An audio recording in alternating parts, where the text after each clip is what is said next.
Okay, let's unpack this.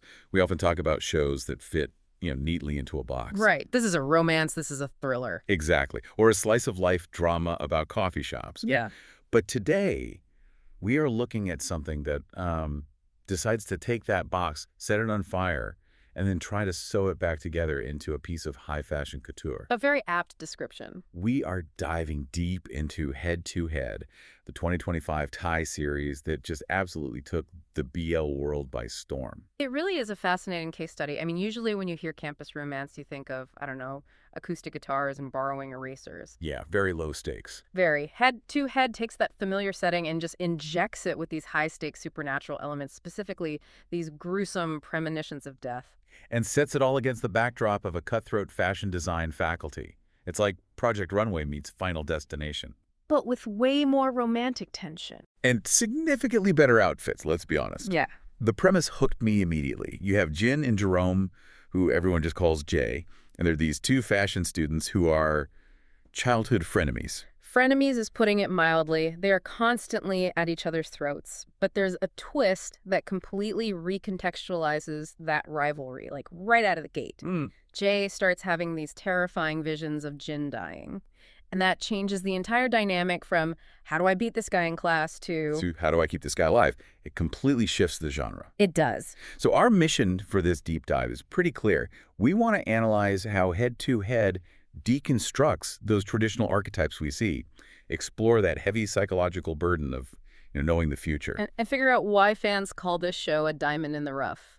Because, let's be honest, it has some incredible highs. And some very specific, somewhat frustrating lows. It does. And to understand those, we have to start with the setup. The character dynamics here they're really distinct. This is what the internet loves to call alpha versus alpha. Jin and Jay are equals. They are both loud, stubborn, and incredibly competitive. Let's talk about Jin first, played by Keen Suvijak. He is prickly. Prickly is a polite way to put it. Jin is defined by what you might call defensive pride. He's hyper-competitive and sharp-tongued. But if you look closer, that hostility is just a shield. It's all armor. It's all armor. He has these deep abandonment issues from his father leaving when he was a kid. His psychology is basically push people away before they can leave me. Right, that classic I'll fire you before you can quit mentality. But for relationships, it makes him a little tough to love at first, but you get it. And then you have Jay, played by C. Detchart. In the beginning, he's basically the king of trolls. He is. He just loves poking at Jin's pride. He treats their rivalry like a game, something to pass the time. But that changes instantly. Episode 1, The Inciting Incident. The late-night street race. Jay has this jarring, really cinematic vision of Jin dying, which actually distracts him enough to cause a real car crash. Which brings us to one of my favorite tropes. Forced proximity. Of course. Because Jay gets injured trying to save Jin based on that vision. Jin gets guilt-tripped into taking care of him. And this isn't just, oh, let me bring you soup. No, this is Jin, who hates relying on anyone, suddenly having to be a caregiver. It creates the physical space for their relationship to shift. But the real shift isn't just physical, it's psychological. And that's where the supernatural element gets really interesting. You're talking about the burden of foreknowledge? Exactly. Because Jay isn't just nursing a broken arm, he's nursing this secret that Jin could die at any moment. Precisely. He suffers from what psychologists call anticipatory grief. Imagine looking at the person you've known your whole life, doing your usual banter, but in the back of your mind, you're seeing their funeral. It's horrifying. It changes him from a teaser into this serene protector. He stops trying to win the rivalry and starts trying to preserve Jin's life. And that shift is so palpable. You see it in C's performance. The way he looks at Jin is just different. It's not mischievous anymore. It's terrified and tender. Then there's that massive twist in episode 3 that adds even more weight. Oh, the diary. The diary. Jay finds it and discovers Jin hasn't just been tolerating him, Jin has been secretly in love with him for years. That revelation is the pivot point of the whole series. It recontextualizes everything. Their entire history of fighting wasn't hatred. It was a mask for a deep bond. For Jin, rivalry was the only safe way to stay connected to Jay without risking rejection. If you're rivals, you're guaranteed attention. If you're lovers, you risk abandonment. It's tragic, really. Jin is fighting to hide his feelings, and Jay is literally fighting fate. Which brings us to the core theme, right? Fate versus agency. Is destiny fixed? That is the central question. And the show seems to argue that, well, maybe not.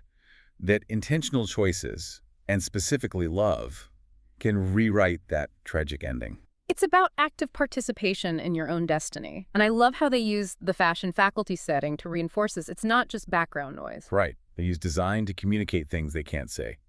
There's that moment in episode 6, which is a huge fan favorite, where Jinn redecorates his dark, gloomy diary with colorful fabric. Such a beautiful visual metaphor. He's literally covering up the darkness and bad luck with something bright and hopeful. He's redesigning his own narrative. So we've established the stakes are high, the themes are deep. But let's get into the nitty-gritty of the reception. You said this show is a diamond in the rough, which implies there are some rough edges. Indeed. Let's start with the highs, the things fans absolutely adored. First and foremost, the chemistry. Between C and Keen, it's electric. It really is. Because they're playing equals, the banter feels natural and the shift to romance feels earned. It's like two magnets finally snapping together. And episode 6. Everyone talks about episode 6. It's like the gold standard for this series. It really is. That's the shift from comedy to serious romance. You have the secret room scene, the transition into their boyfriend era. It's where the show stops being about two guys annoying each other and becomes about two people realizing they're just better together. It satisfied all that slow burn tension. For me, though, the emotional peak, the moment where I really sat up, was episode 9, Jinn confronting his father. An acting masterclass. We see Jinn finally drop all that armor. He confronts the source of his trauma. It's high angst, but it's so necessary. It proved the show wasn't just fluff. Exactly. Jinn had to heal his past before he could accept a future with Jay. Okay, but we have to be fair. The lows, I kept seeing the phrase hospital to hospital popping up in fan discussions. I'm guessing that's not a compliment. No, it is not. That is the infamous GMMTV hospital curse. Fans were very critical of the repetition. You have episode 4, then episode 10. Someone's always in a hospital bed. Constantly. It felt like a crutch to pause the plot or force more caretaking scenes. It gets a little ridiculous. At some point, you wonder if they have a loyalty punch card for the ER. It stalled the momentum, too. Instead of investigating why these visions are happening, we're watching someone peel an apple for 20 minutes. Right. And speaking of stalling, there was a bit of a slump in the middle, wasn't there? Around episodes 3 to 5. Yeah, some viewers felt it drifted into filler fan service. The plot wasn't moving forward. And then we have to talk about the finale's resolution. The magic fix. The magic fix. Essentially, yeah. After building up this terrifying, inevitable death for 11 episodes, the resolution felt, to some, like a near magical solution. It prioritized the happy ending over logical consistency. The classic love conquers all may be applied a little too liberally.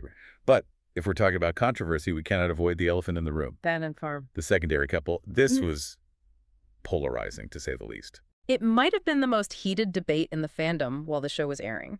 So you have Van, played by Java, and Farm, played by Surf.